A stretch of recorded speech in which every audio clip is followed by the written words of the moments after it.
راستی در هیجان هستم. باور نداشتم که قدر توجه است نسبت من.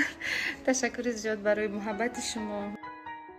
ассалому алайкум дӯстони азиз, хуш омадед ба канали ишқи нотамом. дар видеои имрӯза ҳаёти ҳақиқии ситораи эстрадаи тоҷик Нигина Амонқуловаро пешкаши шумо мегардонам.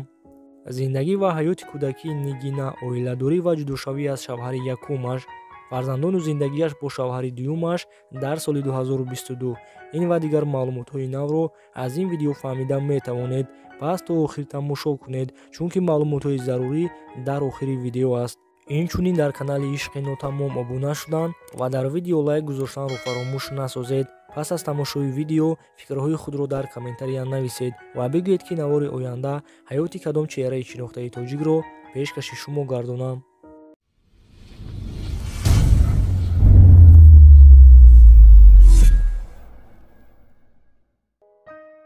Нигина Амонқулова иҷрокунандаи сурудҳои халқӣ 3 январи соли 1986 дар шаҳри Панҷакен ба дунё омадааст. Нигина фарзанди дуюми оила буда, 4 бародари дигар дорад. Падари Нигина ронанда ва модараш муҳосиба, яъне буғалтер аст.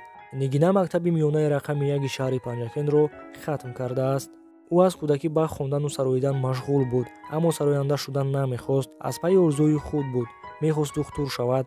аммо меҳри мусиқӣ дар дили ӯ ҷой гирифт. ӯ дар ягон мактаби мусиқӣ таҳсил накардааст, танҳо ӯро меҳри мусиқӣ ба саҳна овардааст. Нигина аввалин суруди худро дар синфи 11 буданаш бо номи Алвидо мактаб хондааст. пас аз сароидани ин суруд ӯро бисёриҳо шинохтанд ва машҳур ҳам шуд. Нигина пас аз хатми мактаби миёна ба коллеҷи тиббӣ дохил шуд ва дар давоми таҳсил ӯро ба маросиму маъракаҳо даъват мекарданд ва албатта ӯ бо хурсандӣ иштирок мекард. Нигина соли 2006 дар фестивали Андалеб иштирок кард ва суруди Дар лаби обро бо овози зинда ва рубоб замзама карда ва хело ҳам шӯҳратманд гардид. Нигина Амонқулова яке аз сарояндаҳои машҳури тоҷик ба ҳисоб меравад ва чандин сурудҳову албомҳо пешкаши мухлисонаш гардонидааст. ногуфта намонам ки Нигина ба ғайр аз сароянда будан ҳунари пухтупаз дорад ва дар вақтҳои холигиаш ба пухтани хӯрокҳои болаззат машғул мешавад. Нигина соли 2007 бо писари амааш Фирӯз ба шавҳар баромадааст. шавҳари Нигина зид набуд ки Нигина дар саҳна суруд бихонад ва соли 2008 соҳиби фарзанди дусрӯяке шуданд ва номашро Азамат гузоштанд. ба гузашти вақт ва пас аз чанд соли зиндагиашон бо сабабҳои оилавӣ аз шавҳараш ҷудо шудааст. баъд аз чанд муддати бешавҳарӣ Нигина дубора ба шавҳар баромад ва боз аз шавҳари дуюмаш соҳиби як писарчаи дусрӯяк шуданд. айни ҳол дар соли 2022 Нигина оиладор соҳиби 2 писарчаи дусрӯяк аст ва бо шавҳараш дар шаҳри Душанбе зиндагӣ карда истодаанд. даромади асосии Нигина аз иштирок дар тӯю маъракаҳо мебошад ва ҳама суруду клипҳои навашро тавассути сомонаи YouTube пешкаши мухлисонаш мегардонад. силкаи YouTube ва Instagram Нигина дар поёни видео. марҳамат дар омада обуна шавед.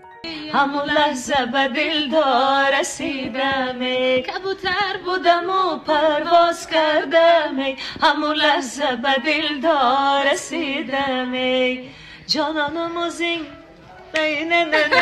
به دلدار رسیدم کبوتر بودم و پرواز کردم همون لحظه به دلدار رسیدم جانانه من تو میروی من چی کنم یا инак дӯстони азиз, навори ман ба анҷом расид. боварӣ дорам якамам бошад маълумоти наве ба шумо пешкаш кардам. ҳатман дар канали ишқи нотамом обуна шавед ва дар видео лайк гузоред ва интизори наворҳои нави мо бошед. худоҳофиз дӯстон.